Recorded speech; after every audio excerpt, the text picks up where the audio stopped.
오늘 말씀은 놀라우신 하나님의 지혜라는 말씀으로 오늘 하나님 말씀을 전하도록 하겠습니다.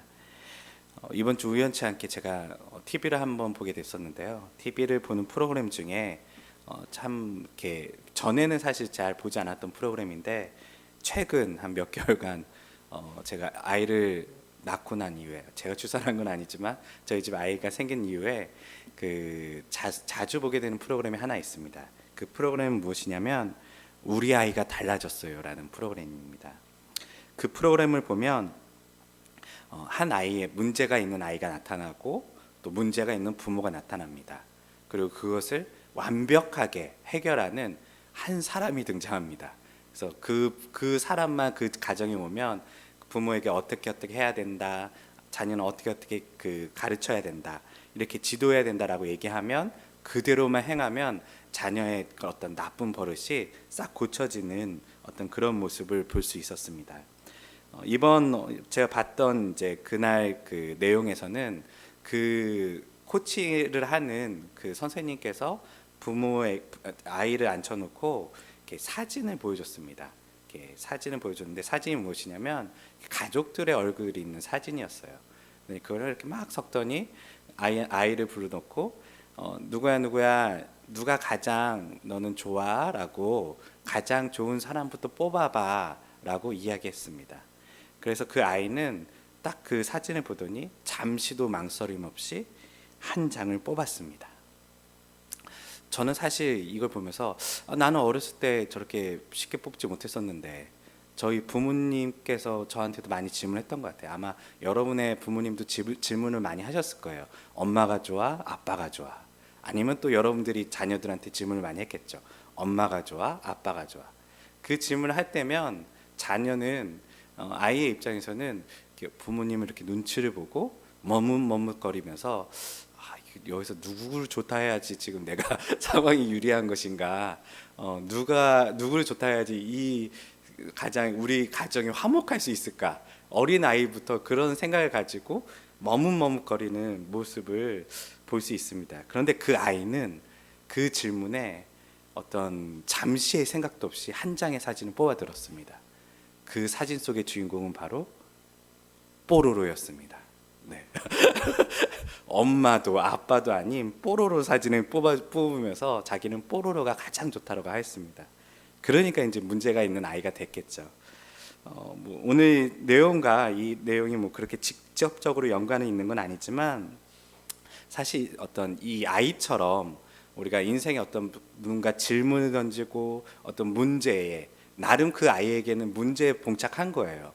이 시간에 누구를 내가 뽑아야 되는가, 이런 문제에 봉착한 것처럼 그걸 뽑을 때에 이 아이처럼 쉽게 뽑을 수 있는, 즉 뽑는다 해도 크게 가정 안에 해가 되지 않는 어떤 그런 문제도 있지만 어떤 진짜 우리 삶을 살다 보면 내가 어떠한 선택을 할 때에 이 선택을 했을 때는 이쪽에서 큰 피해를 받게 되고 이 선택을 했을 때는 또 반대편에서 큰 피해를 받게 되는 어떤 진퇴양난의 인생의 선택의 문제에 우리가 어떤 그것들을 맞이할 때가 우리 인생 가운데서는 간혹 있습니다.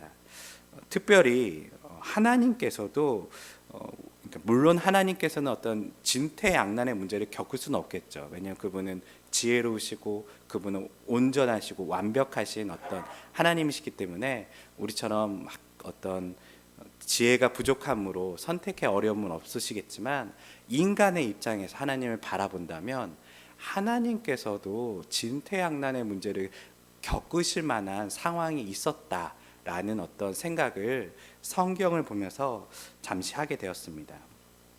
그런데 하나님의 진퇴양난의 상황을 보면 어떤 그분의 능력이 모자라서도 아니고 그분의 지혜가 모자라서도 아니고 왜 하나님께서 성경 속에서 진퇴양난의 문제를 겪었을까라는 걸 찾아보면 대부분 이것 때문에 그렇습니다. 무엇이냐면 우리를 사랑하시는 하나님의 그 마음 때문에, 우리를 사랑하시기 때문에 겪는 하나님께서 어떤 그런 마음속의 어려움, 그런 것들을 성경에서 우리는 찾아볼 수 있습니다.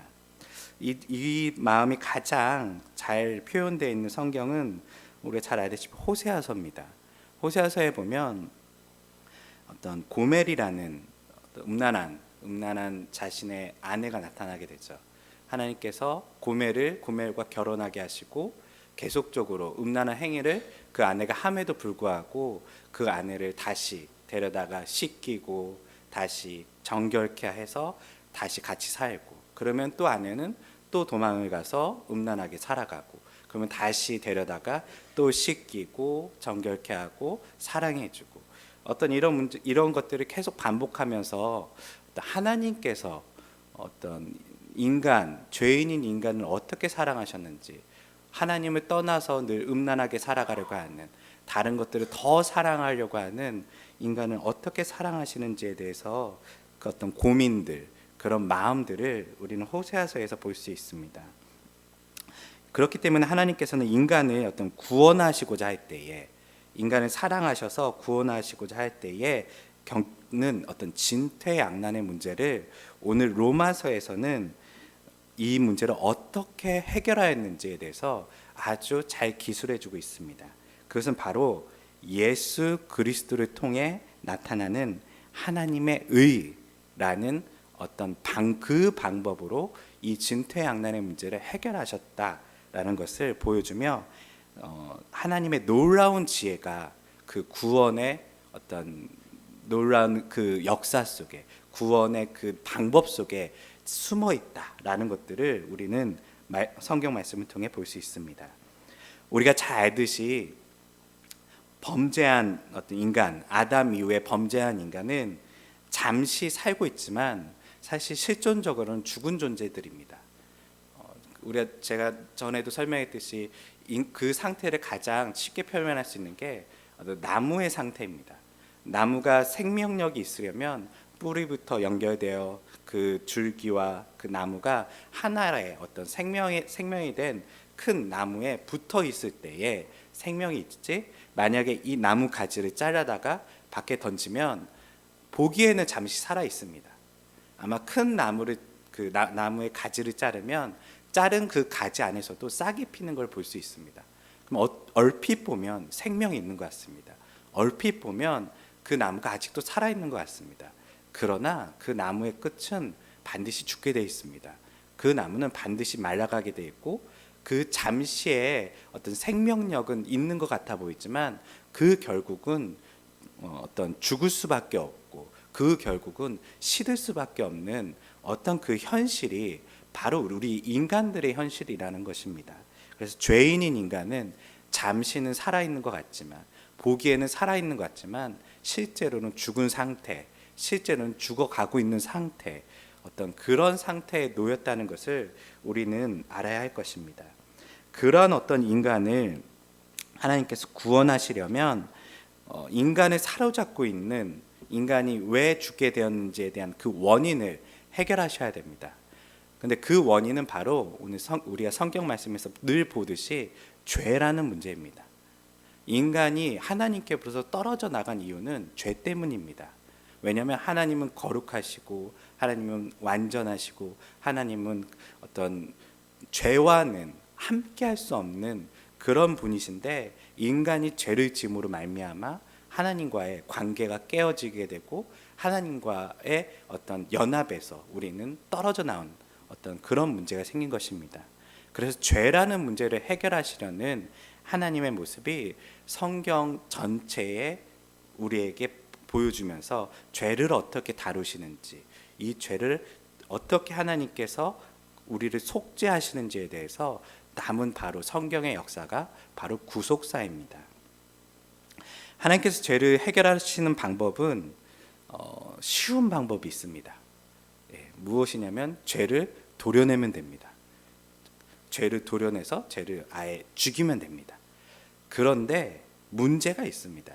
그래서 진퇴양난이라는 것입니다. 무슨 문제냐면 죄와 인간이 연합되어 있다는 것입니다. 죄와 인간이 하나 되어 있다는 것입니다. 그래서 오늘 로마서의 말씀은 우리가 죄 아래 있다, 죄 아래 있다라고 얘기합니다. 그래서 죄와 우리가 하나 된 상태, 죄에 대해서 벗어날 수 없는 상태가 우리의 상태라고 성경은 이야기하고 있습니다. 많은 사람들이 이 상태에 대해서 자꾸 이렇게 착각할 때가 많이 있습니다. 나는 죄 아래에 있는 상태가 아니라 나는 어떤 중립에 있고 나는 중간에 있고 내가 어떨 때는 죄를 짓고 내가 어떨 때는 선을 행하고 내가 그런 중립적인 상태에 있다라고 생각할 때가 있는데 성경은 결코 그렇게 얘기하지 않습니다. 인간은 죄 아래에 있어 인간이 하는 모든 행위는 죄라는 결과를 낳는다라고 성경은 이야기하고 있습니다. 그렇기 때문에 우리가 그 상태에서 잘못 착각하면 우리는 어떤 인간에 대해서 바라볼 때에 도덕적 행위를 많이 하는 사람들을 보고 선하다라고 이야기한다는 것입니다. 우리가 잘 알다시피 어떤 마더 테레사라든지 아니면 이번 방문했던 그 프란치스코 교황이라든지 이런 분들을 보면 도덕적으로는 굉장히 선한 것 같습니다. 다른 사람들보다 더 많은 의로운 행위들을 하고 의로운 말을 합니다. 그런데 성경은 무엇이라고 얘기하냐면 하나님 아래 있지 않으면 예수 그리스도 아래에 있지 않으면 모든 도덕적 행위도 그것은 다 죄라고 이야기합니다. 왜냐하면 그 도덕적 행위를 통해서 하나님의 영광을 드러내는 것이 아닌 결국은 사람의 영광, 사람의 의를 드러내고 있기 때문에 그것은 아무리 선한 행위라 할지라도 결국은 하나님의 영광을 가리고 있기 때문에 그것은 죄라고 이야기한다는 것입니다. 이러한 인간을 죄와 연합된 인간을 하나님께서 구원하시기 위해서 죄를 깨끗하게 우리한테 도려내면 되는데 아까 얘기했듯이 연합되어 있기 때문에 도려내면 누가 죽냐면 인간이 죽습니다. 그렇기 때문에 진퇴양난이라는 것입니다. 마치 아주 암을 잘 치료하는 외과 의사가 있습니다. 이 외과 의사는 암을 100% 죽입니다. 아무도 그 외과 의사한테 가지 않습니다. 왜냐하면 그 외과 의사는 암을 100% 죽이는데 사람도 100% 죽기 때문입니다. 그러니까 암만 치료해야 되는데 사람도 죽게 되는 문제. 사실 그것 때문에 지금도 암이라는 것이 우리 몸에서 치료하는 게 어렵다라고 이야기하는 것입니다. 암만 죽여야 되는데 사람도 죽게 되고 항암 치료를 하면 암세포만 죽어야 되는데 정상적인 세포도 죽기 때문에 그렇기 때문에 암이라는 것이 무섭다는 것입니다. 마치 죄도 암처럼 우리 안에서 우리와 하나 돼서 우리의 세포 속에 있듯이 하나 된 상태가 바로 죄인인 인간의 상태라는 것입니다. 이런 인간을 사실 하나님께서 사랑하셨다는 그 자체가 기적입니다. 죄와 연합된 인간, 음란하고 하나님을 떠나 있는 그 인간을 사랑하셨다는 그 자체가 기적이 아니고서야 다른 말로 할 수가 없습니다. 그런 하나님께서 죄를 죽이면서 사실 인간도 없으셔도 됩니다. 왜냐하면 우리는 그렇게 가치 있는 존재가 아닐 수 있습니다. 정말 영원한 존재는 하나님이시고 그분만이 유일한 가치이시며 그분만이 정말 완벽한 존재이신데 그에 비하면 인간은 너무나 무가치하고 너무나 볼품없는 존재입니다. 그런 인간을 하나님께서 사랑하셔서 죄라는 것을 다루실 때에 인간도 함께 심판하시기보다는 하나님께서 유예하셔서 길이 참으셔서 하나님께서 구속 역사를 이뤄가는 것을 성경을 통해서 우리에게 보여주고 있다는 것입니다. 하나님께서 이런 진퇴양난의 문제를 해결하시는 방법은 대속이라는 방법을 선택하십니다. 대속. 이 대속의 방법이 가장 잘 나와 있는 구약의 성경의 한 부분은 바로 출애굽기에 보는 그 하나님의 10가지 심판에서 나오게 됩니다. 우리가 10가지 심판에 대해서 다 지금 이야기를 할 수는 없지만 마지막 심판인 장자의 심판을 보면 하나님께서 어떻게 죄인인 사람을 구원하시는지에 대해서 아주 분명하게 구약에서 보여주고 있다는 것을 우리는 알 수 있습니다. 우리는 신약 성경에서만 하나님의 예수 그리스도를 통한 구속 역사가 나타났다, 그것이 밝게 보였다라고 우리는 생각하지만 실제로는 구약 성경의 곳곳에서 하나님께서 어떻게 대속을 이루어 가시는지, 어떻게 예수 그리스도의 모형과 그림자를 그 안에 잘 나타내서 그 이스라엘 백성들한테 보여주는지를 성경을 통해 우리는 알 수 있습니다. 10가지 심판의 마지막 심판은 바로 장자의 심판입니다. 하나님께서 이 심판을 하시기 위해서 그 어떤 죽음의 사자를 보내십니다. 보내셔서 그 땅을 돌면서, 그 애굽 땅을 돌면서 모든 가정의 장자를 치십니다. 그런데 문제가 생겼습니다. 어떤 이스라엘 백성을 괴롭히는, 힘들게 했던 애굽 사람의 장자들만 쳐야 되는데, 하나님께서 이렇게 쳐다보시니 애굽 사람이나 이스라엘 백성이나 똑같다는 것입니다. 이스라엘 백성을 애굽 사람보다 더 구원해야 될 이유가 없다는 것입니다.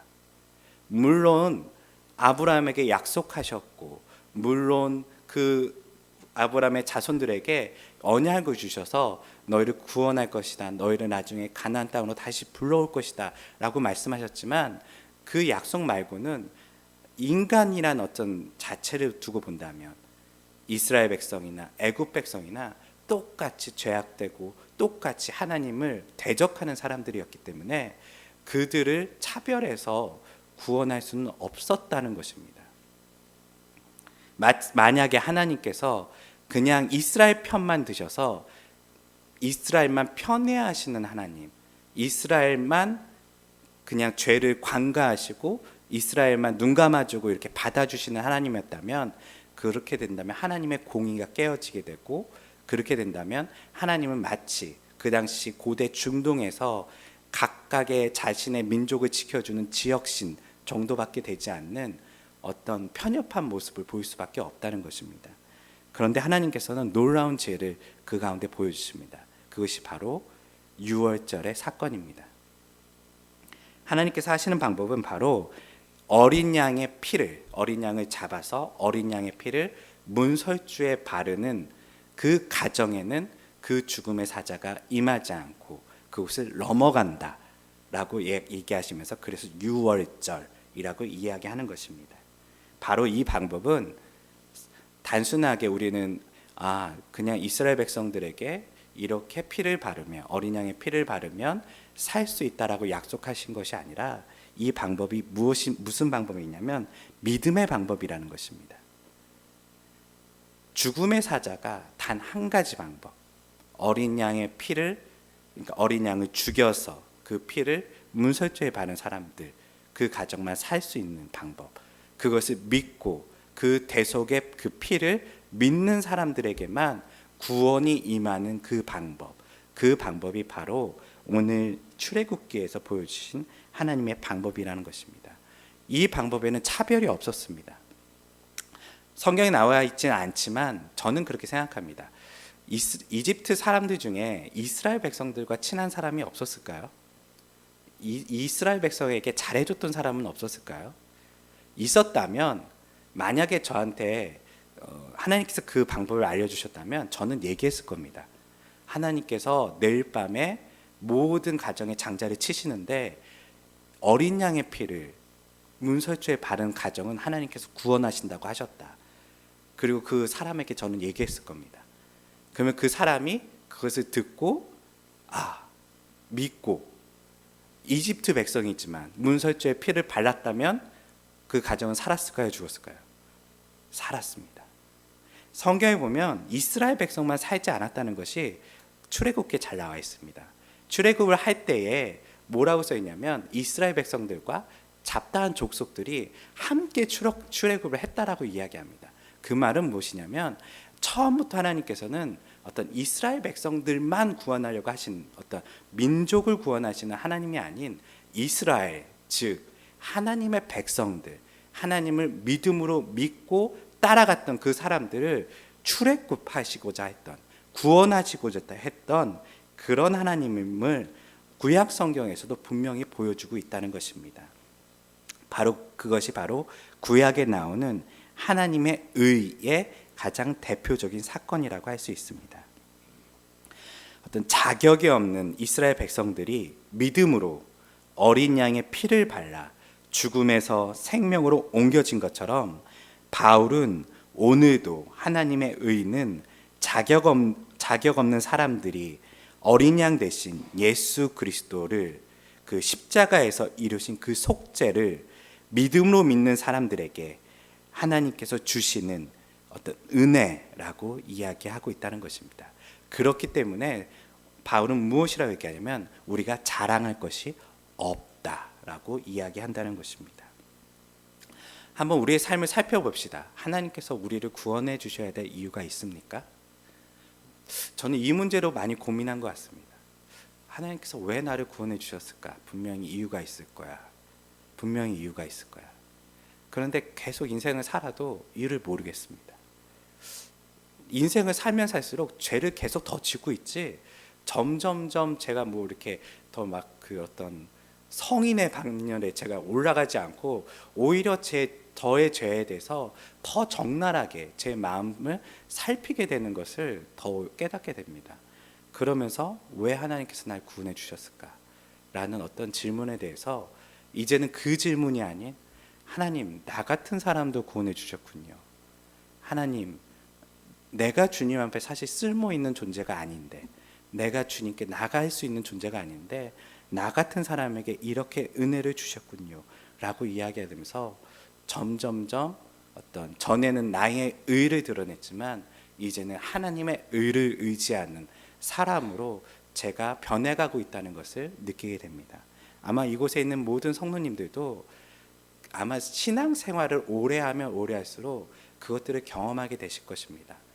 아, 내 의가 아니구나, 내 방법이 아니구나, 내 힘이 아니구나, 하나님의 의구나, 하나님의 힘이구나, 하나님만 따라가는 것이구나. 어떻게 보면 따라간다라는 것도 감히 송구할 정도로 하나님께 끌려가는 것이구나 라고 느낄 정도로 인생을 하나님께서 주도하신다는 것을 경험하게 되실 것입니다. 성경에서 이렇게 하나님께서는 어떤 놀라운 지혜를 통해서 우리를 구원하셨습니다. 이 방법이 얼마나 놀랍든지 호세아서 14장 9절에 보면 누가 지혜가 있어 이런 일을 깨달으며 누가 총명이 있어 이런 일을 알겠느냐. 여호와의 도는 정직하니 의인이라 그 도에 행하리라.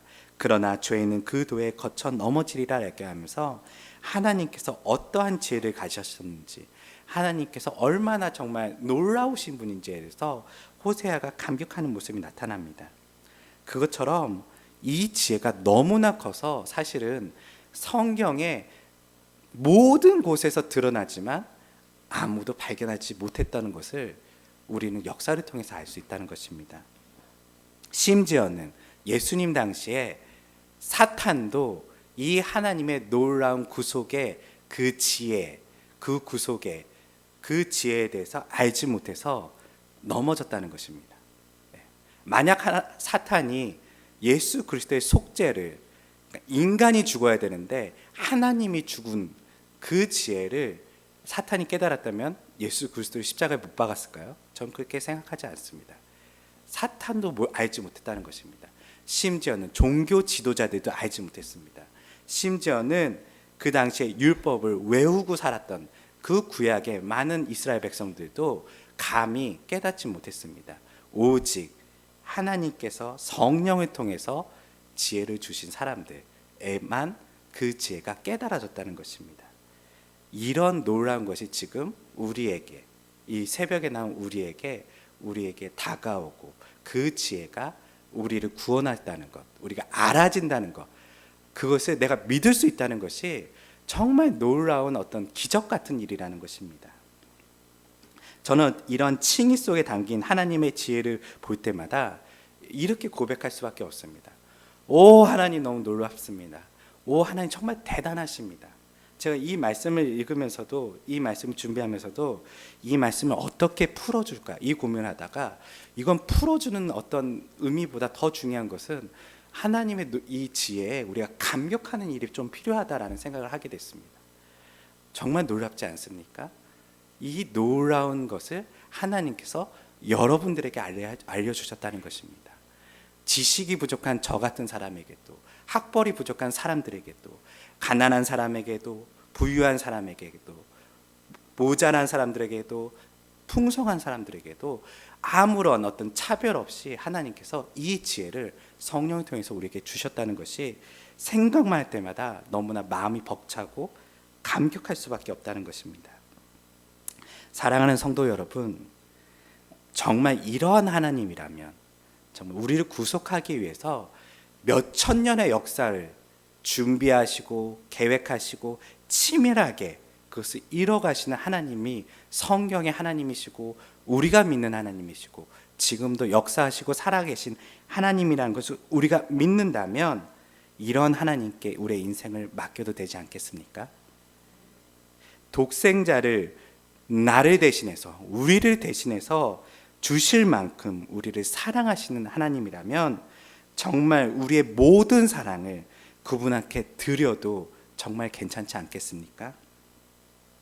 우리가 한 것이 하나도 없는데 우리를 죄와 사망에서 구원해 주실 뿐만 아니라 우리를 의롭다 이야기하시고 하나님의 자녀로 하나님 나라의 상속자로 우리를 불러주신 하나님을 우리 같이 예배하지 않으시겠습니까?